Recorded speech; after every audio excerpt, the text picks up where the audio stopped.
if you have to release new models every year, you can't increase the human creating the data set tenfold every year, right? Like that doesn't make sense. Yeah, I mean, if you keep making them bigger and bigger, you're just going to have a longer and longer release cycle to because it just keeps getting bigger. There's if there's a debt you have to pay on alignment, you have to pay it.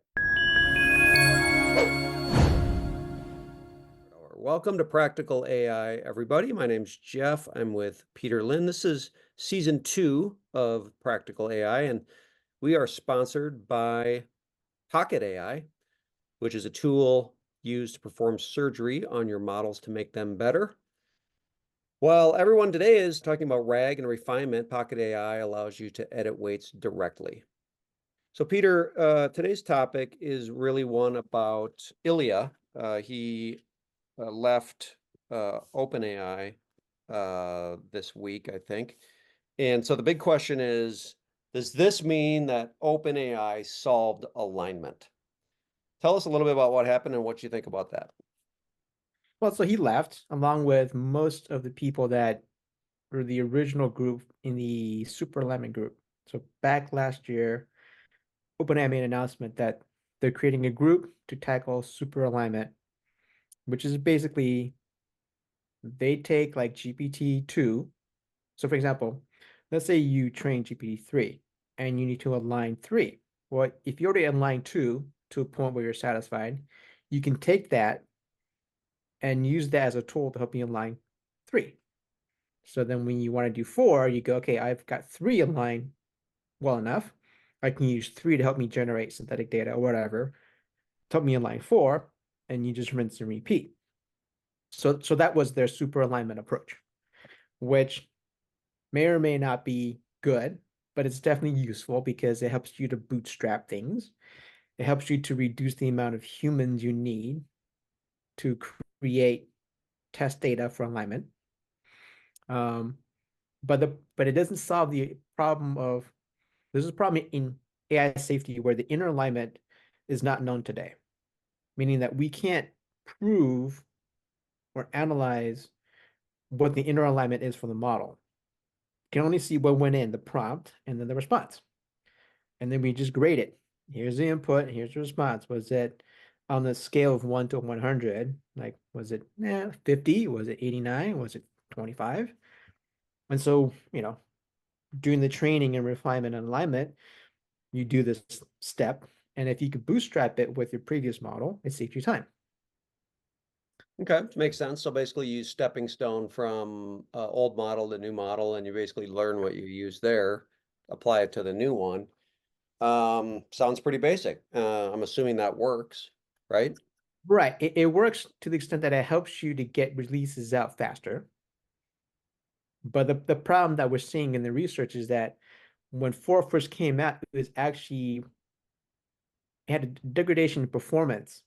And there were several papers that pointed this out from Stanford and from Berkeley, that the early versions of 4 had alignment issues. So yeah, they bootstrapped it using 3, but it actually had worse performance when it first came out, and they kept refining it. They kept improving the alignment, they kept feeding it more data, and then went to 4 to 4.5, and now from 4.5 to 4 Omni. And so yeah, it helps you save time because if you have to release new models every year, you can't increase the human creating the data set tenfold every year, right? Like that doesn't make sense. Yeah, I mean, if you keep making them bigger and bigger, you're just going to have a longer and longer release cycle to because it just keeps getting bigger. There's if there's a debt you have to pay on alignment, you have to pay it. Yeah, Yeah. exactly. Yeah. So it makes sense to bootstrap. So explain this inner alignment component. Are there two different types of alignment and inner alignment, or what's going on there? So in the literature, there's the outside alignment, which is what the humans see. And then there's the inside alignment of what the model does to produce the result you want. And Okay. because we don't understand the weights, we don't know what the inner alignment is. And so that's why you can jailbreak models, right? So Oh, fundamentally, if you can jailbreak a model, it means that it didn't actually align how you thought it aligned. Basically kind of has a Band-Aid on top of it. Well, no, it just means that it's only aligned for the things you told it to align to, but any variations that look different enough, it just goes dumb. Yeah. Okay. So the jailbreak proves that basically jailbreak exposes a different type of or a non-alignment or this inner alignment or something. There's just Well, this, it proves that the inner alignment is different, yeah. literally. So that's the proof because you might have fed it 1,000 or 10,000 prompts to get it to respond a certain way, and then someone jailbreaks it in 2 seconds. Well, did you actually align it to do what you want? Well, you kind of did, but you kind of also didn't. Okay, so they have to pay this debt, this aligning debt, because they keep making these things bigger and bigger and bigger, right? And Right. they're not getting into any surgery on the weights, but it's a price that they have to pay. And so,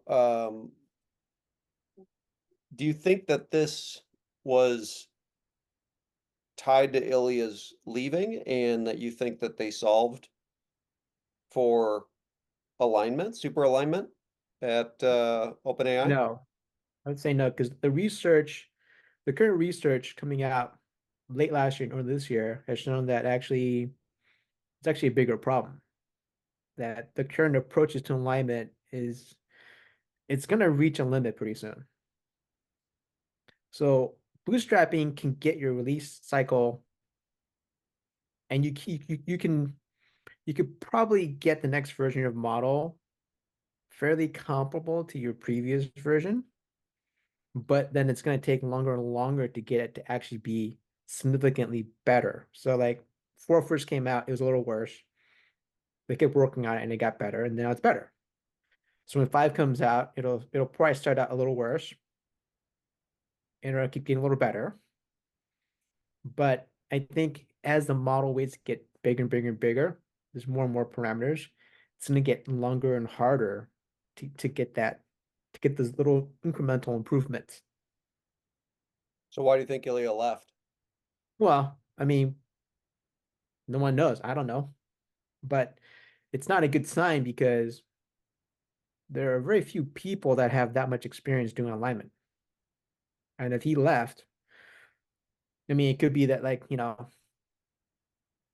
might be that super alignment, although it's useful, it's not the ultimate goal, and that he's got other ideas that don't fit the business plan.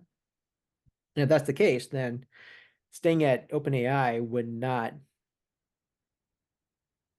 help him to move forward with a new method or a new technique because OpenAI is focused on let's have yearly releases. This is our marching orders. And if he wants to completely redo alignment, like you can't. You can't stop, 100-car train on a dime. Like it's not gonna happen.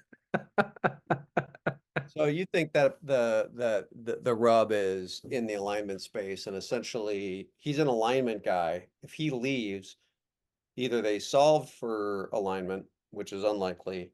Yeah. The other option maybe is that they're favoring something ahead of alignment, like getting stuff out on release cycles faster. Yeah. Well, that's clearly the case because they've been releasing new things every year now, right? Like if next year there was no new thing, I mean, that would be like, oh my God, like what's wrong with OpenAI? They didn't release a new version. Yeah. Right? If next year releases a new version and Microsoft releases a new version and OpenAI says, no, we don't have a new version, the perception is going to be, oh, now they've fallen behind. Yeah. Whether they are or aren't is not relevant, right? So they have to have this marching cadence now, like every year, there's got to be a new version. Come hell or high water, there's got a new version. Right.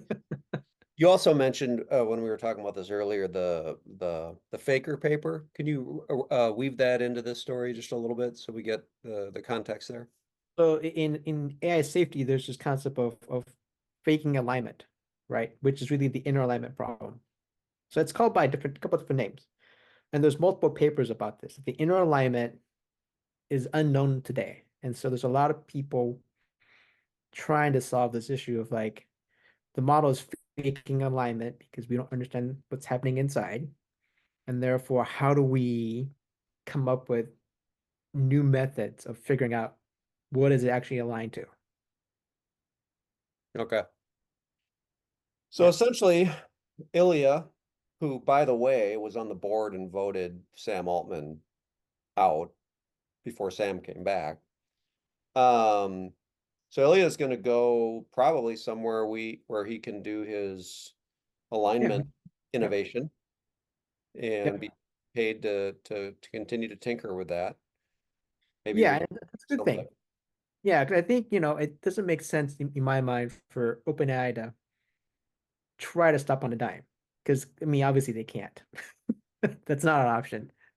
But at the same time, Ilya should continue to innovate and try new ideas without having, without like being restricted by, oh, we have to have this cadence now. Like, well, one they know, like we need to go back to pure research and figure out a better method. Yeah. So I think it's good that he left, and I think it's good that that whole team has gone to other places because now we can have more people working on the problem. Cool.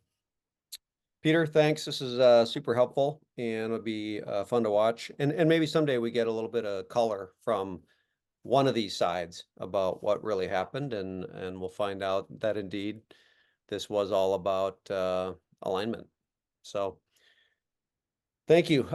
Please like, subscribe, share. If you have questions, we'd love to hear them. If you have topic ideas, we'd love to hear them as well. But in the meantime, look out for our next videos and take care, everybody.